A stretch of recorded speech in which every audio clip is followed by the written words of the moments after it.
Assalamualaikum warahmatullahi wabarakatuh. Setelah kurang lebih 14 tahun berlalu, saya akan kembali ke Aceh.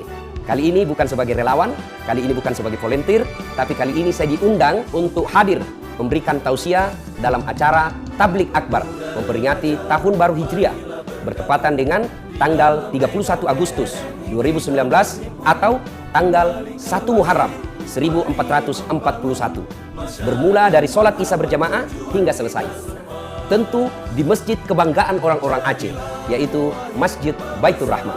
Kepada kaum muslimin, saudara, kaum ayah, ngon, emak, dan terutamanya adik-adik remaja, Badan Komunikasi Pemuda Remaja Masjid Indonesia, hadirlah sebagai wujud kampanye dan sosialisasi program kerja pemerintah Provinsi Aceh, yaitu kembali ke masjid dan memakmurkan masjid. Terima kasih. Assalamualaikum warahmatullahi wabarakatuh. Allahu Akbar.